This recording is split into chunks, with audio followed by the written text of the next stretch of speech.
पूरे देश में आज रात 12 बजे से संपूर्ण देश में संपूर्ण लॉकडाउन होने जा रहा है। तो सुना आपने प्रधानमंत्री नरेंद्र मोदी को, उन्होंने कहा है आज रात 12 बजे से पूरे देश में संपूर्ण लॉकडाउन। हालात ये हैं कि देश में कई जगह सड़कों पर बिहार के मजदूरों को भूखे प्यासे पैदल जाते हुए देखा जा सकता है। जान हथेली पे देख के जा रहे हैं, न पहनने को न खाने को न कुछ। कैसे मर जाऊं, क्या रहूं, क्या खाऊं, कोई सुविधा नहीं तो क्या करूं।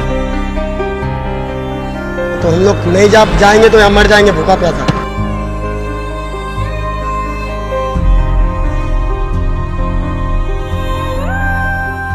मेरे हस्बैंड खत्म हो गए, मेरा बाबू चला गया हमको छोड़ के। कोरोना से जंग में भी देखिए बिहार अस्पताल खुद बीमार है, अस्पतालों के हालात बता रहे हैं कि मरीज भर्ती हो जाएं तो वो भगवान भरोसे ही घर वापस हो पाएंगे। पटना के अस्पतालों में ऑक्सीजन की कमी है, अस्पतालों ने मरीजों को लेना बंद कर दिया है।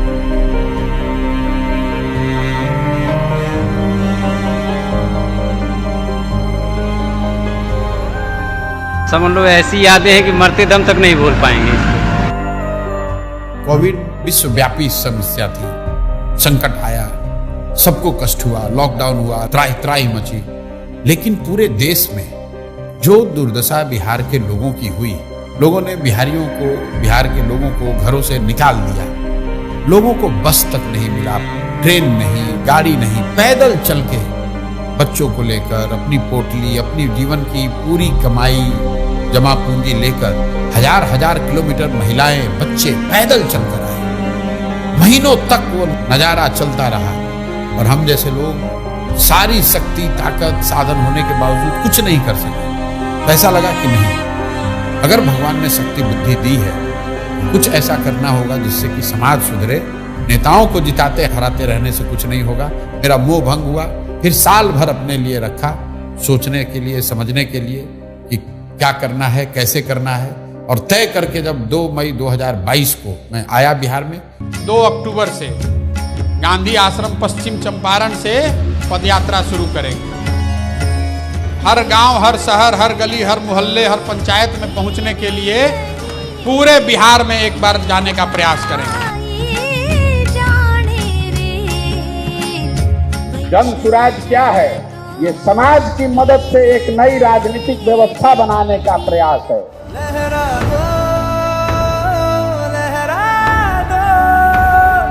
सरकशी का परचम लहरा दो, गर्दिश में फिर अपनी सरजमी का परचम लहरा दो।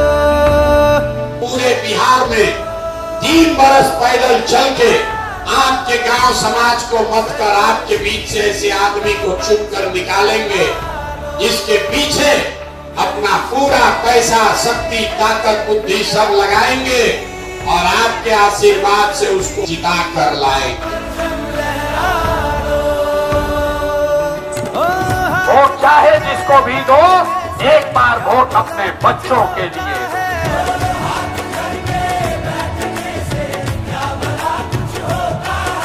वोट देते समय स्वार्थी बनिए, अपना और अपने बच्चों का हित देखिए।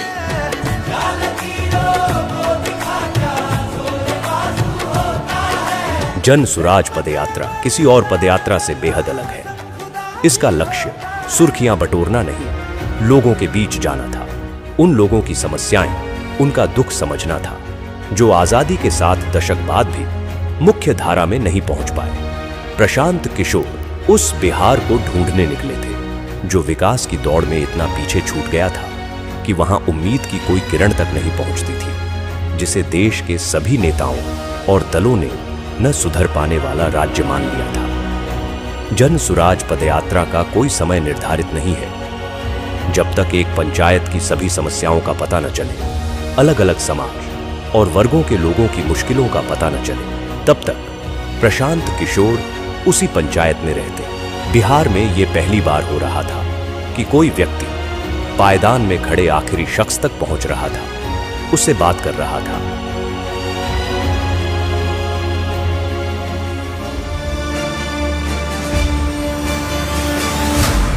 रात में पदयात्रा जहां खत्म होती, वहीं कैंप लगाया जाता। इस कैंप में प्रशांत किशोर 200 से 250 पदयात्रियों के साथ रुकते। न सोने की सही जगह थी, न पीने का साफ पानी। कैंप में सुविधाओं का अभाव था, लेकिन बिहार में बदलाव लाने के हौसले के आगे ये तकलीफें असर नहीं करती थी। सुबह होते ही कैंप में गांव वालों का आना शुरू हो जाता। प्रशांत किशोर उनसे मिलते और उनकी समस्याओं पर बात करते। लोगों को यकीन था कि कोई सुने न सुने, प्रशांत किशोर उनकी आवाज सुनेंगे और उनका दुख दूर करेंगे।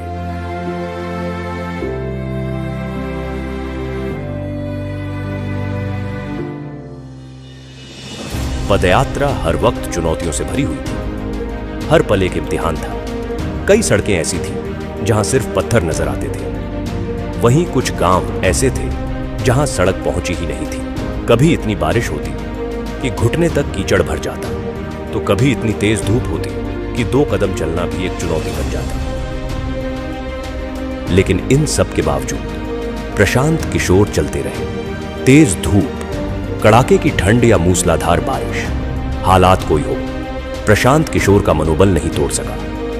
हर दिन प्रशांत किशोर 20 से 25 किलोमीटर पैदल चलते, लोगों से मिलते, छोटे छोटे समूहों में लोगों से बात करते। जो पदयात्रा महज कुछ लोगों के साथ शुरू हुई थी, अब उसमें लोग दूर दूर से आकर जुड़ने लगे। प्रशांत की आवाज पूरे बिहार में गूंजने लगी। वो जहां जाते, लोग उनकी बात सुनने के लिए इकट्ठा हो जाते।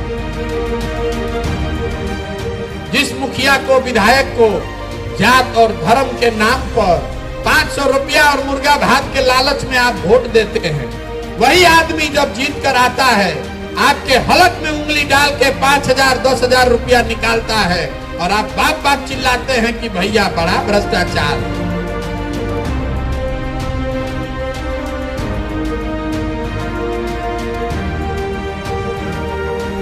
लेकिन इसी बीच कुछ ऐसा हुआ जिसने सबकी सांसें अधर में लटका दी। लगातार खराब रास्तों पर रोजाना 20 से 25 किलोमीटर चलने की वजह से प्रशांत किशोर की कुछ मांसपेशियां फट गईं। वो चलने फिरने में असमर्थ हो गए। डॉक्टर ने उन्हें कुछ हफ्ते आराम करने की सलाह दी।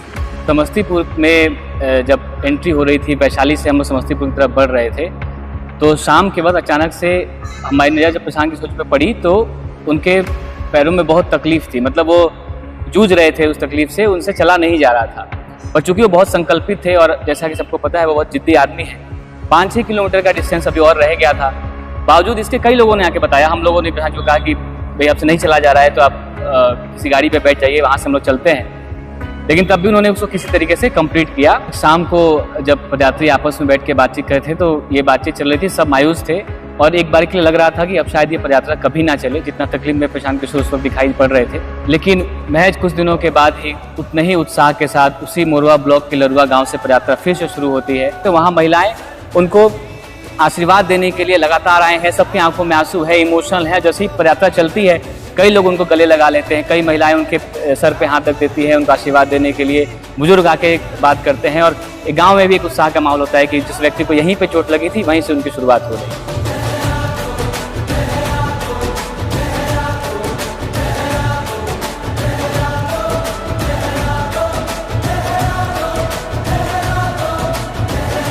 कई लोग हमको कहते हैं भैया बड़ा कठिन काम ले लिए।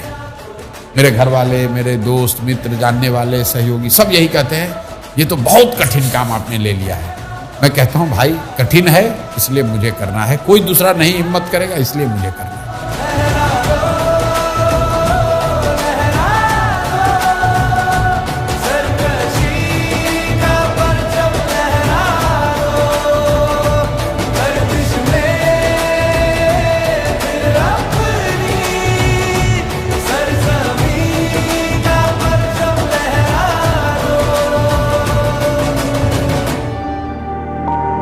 पदयात्रा के दौरान प्रशांत किशोर की पहचान एक नए बिहार से हुई।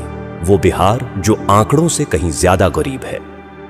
बिहार जितना आंकड़ों में गरीब दिखता है और जब आप उसको इन पर्सन फील करते हो तो दोनों में जमीन आसमान का फर्क है। क्या वो इन पर्सन और भी ज्यादा बहुत भयानक दिखता है।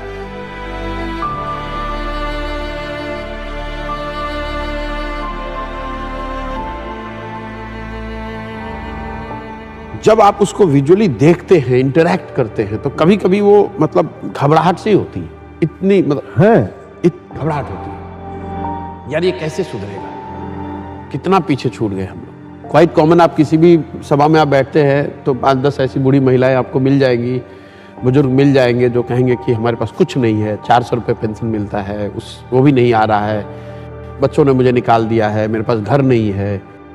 वो घबराहट होती है। मुझे घंटों में सोचता हूँ कि यार कैसे वो मैनेज कैसे करते हैं 400 रुपये में।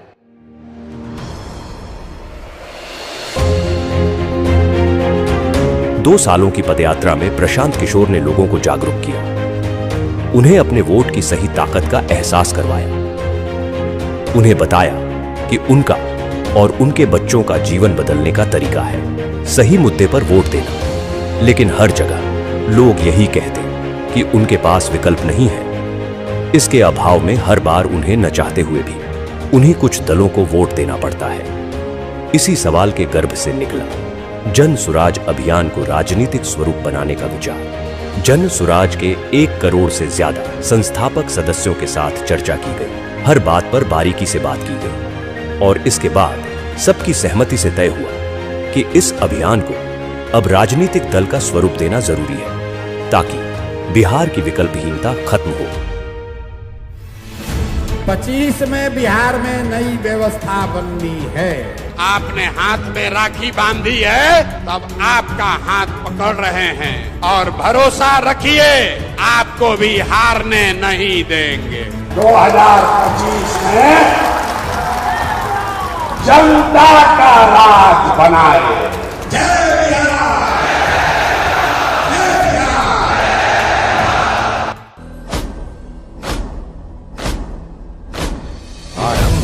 प्रचंड बोल मस्तकों के झुंड, आज जंग की घड़ी की तुम हार दो। आरंभ है प्रचंड बोल मस्तकों के झुंड, आज जंग की घड़ी की तुम हार दो। मान वान शान या कि जान गाहो दान, आज धनुष के बाण पे उतार दो। आरंभ है प्रचंड, करे सो प्राण दे, जो मन करे सो प्राण ले, वही तो एक सर्वशक्तिमान है। विश्व की पुकार है, ये भागवत का सार है कि युद्ध ही तो वीर का प्रमाण है। जो लड़ सका है वो ही तो महान है। जन सुराज को आधिकारिक तौर पर जन सुराज पार्टी के तौर पर स्वीकार कर लिया गया है।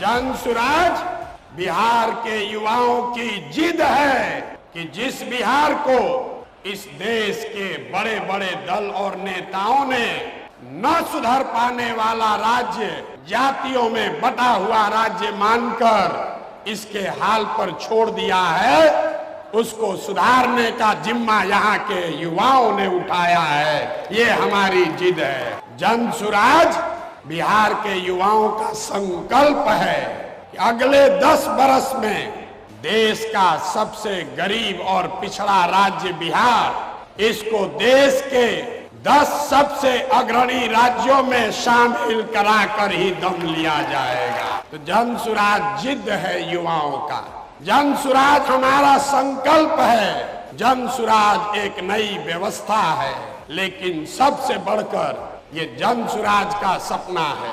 अपने जीवन काल में हम लोग ऐसा भी दिन देखना चाहते हैं जब हरियाणा, पंजाब, गुजरात, महाराष्ट्र से लोग बिहार में रोजी रोजगार करने आए, तब मानेंगे कि बिहार में विकास हुआ है। होना चाहिए कि नहीं होना चाहिए? होना चाहिए कि नहीं होना चाहिए?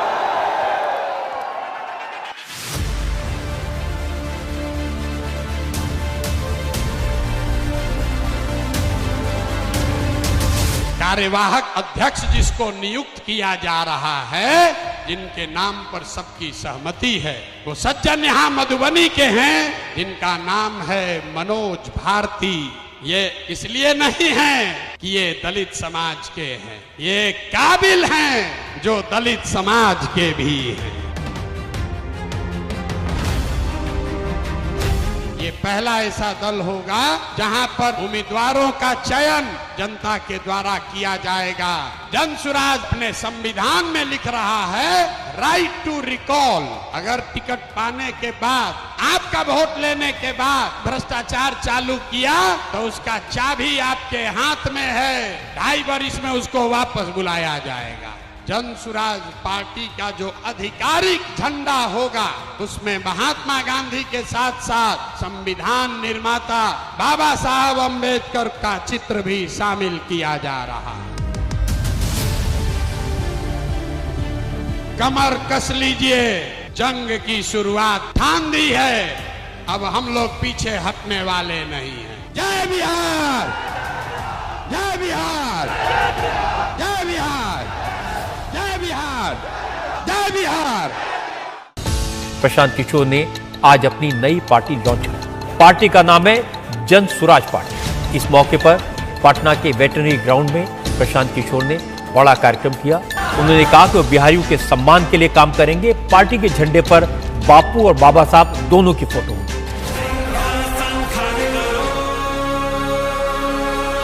मैं यहाँ से यात्रा पर निकलूंगा और आपके घर, आपके गांव आऊंगा, ये हमको रोक नहीं सकते हैं।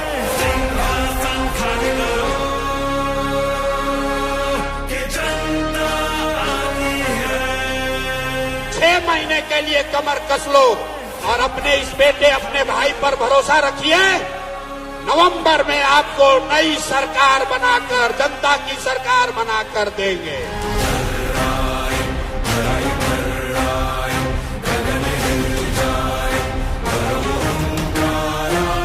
आप हमारे साथ आइए, हमारे साथ आइए और पूरे देश के राजनीति का निडिल घुमाकर अगर बिहार के ओर न कर दिए तो आपका बेटा नहीं।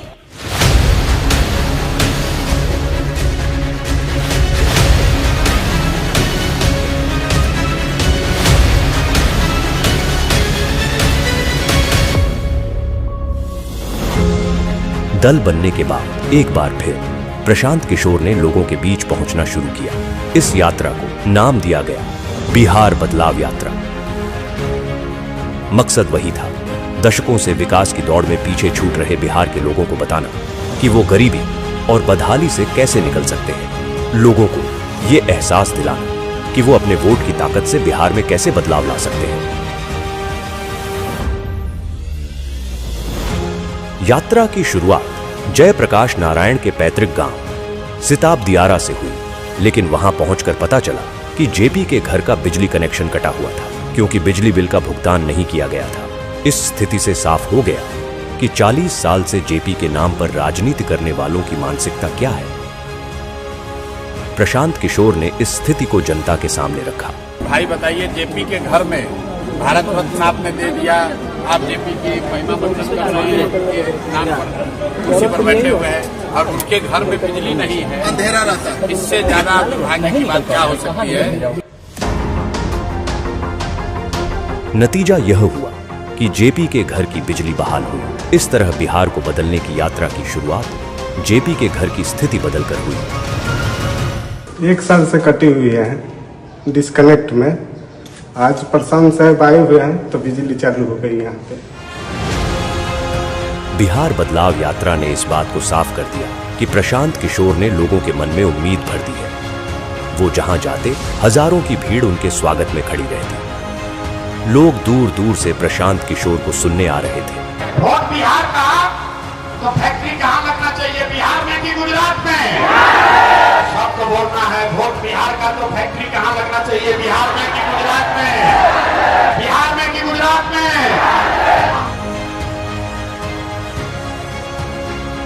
नीतीश कुमार को रखना है कि हटाना है? रखना है कि हटाना है? रखना है कि हटाना है? हाथ उठाकर बोलिए, रखना है कि हटाना है? सभाओं में जन सुराजियों की ऐसी भीड़ उमड़ती कि लोग देखकर दंग रह जाते। सबके मन में सिर्फ एक ही उम्मीद कि प्रशांत किशोर बिहार में बदलाव लाएंगे। बिहार में बदलाव होना चाहिए कि नहीं होना चाहिए? होना चाहिए। अभी होना चाहिए कि 5 वर्ष के बाद? अभी की 5 वर्ष के बाद? सब लोग तैयार है? अगर सब तैयार है तो हमसे गारंटी ले लीजिए, छठ के बाद किसी का बच्चा बिहार से बाहर पढ़ने के लिए और रोजगार के लिए नहीं जाएगा।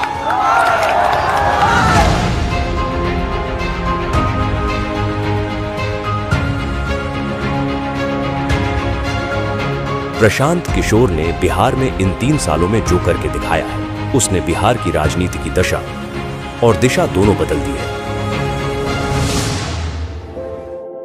प्रशांत जी को देखता हूँ आजकल घूम रहे हैं पूरा बिहार, गांव-गांव जा रहे हैं, बहुत परिश्रम कर रहे हैं। उनकी बातें तो बड़ी इंटरेस्टिंग और बड़ी फैक्ट वाली बातें करते हैं वो। प्रशांत किशोर जो है, इसमें कोई डाउट नहीं है कि एक शक्ति के रूप में एक ऑल्टरनेटिव पॉलिटिकल पार्टी के रूप में अपने को एस्टैब्लिश नहीं किया हो। मैं प्रशांत किशोर जी को फॉलो कर रहा हूँ क्योंकि उनकी बातें कनेक्ट करती हैं मेरे से। वो तथ्य रखते हैं सामने और सार्थक बातें करती हैं, पॉजिटिव बातें करते हैं। कास्ट या रिलीजन और इन सब से उठ के बहुत ही प्रैक्टिकल बातें। बिहार में प्रशांत काम कर रहा है, मुझे उनसे बड़ी आशा है। मुझे इनमें बड़ा तेजस्वी युवक दिखाई देता है जो बिहार का दर्द जी रहा है। 3 साल से गांव-गांव रोड वो घूम रहे हैं, लोगों के बीच में जा रहे हैं। ये इस चीज को मैं दाद देता हूँ, सलाम करता हूँ इस भावना। प्रशांत किशोर जी को जब मैंने अभी देखा लास्ट सम 2-3 इयर्स से बिहार के लिए बात करना, तो लगा कि नहीं, ये एक परिवर्तन करने की समय है और इस परिवर्तन के क्षण में मैं अगर उनकी ताकत नहीं बनूं पीछे से,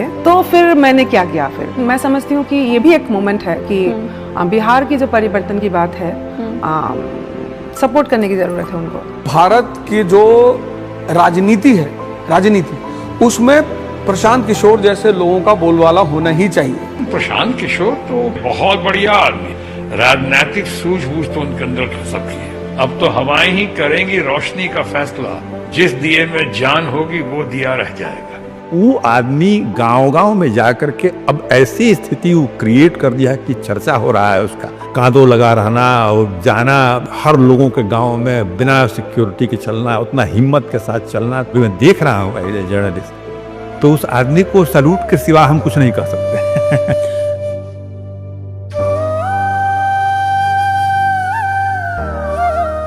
जीवन में मेरे पास जो कुछ भी है वो सब कुछ मैंने इसमें दांव पर लगाया है, अपना सब कुछ झोंका है इस पर, और ये तय करके आए हैं कि चाहे जो भी करना पड़े, किए बगैर मानूंगा नहीं।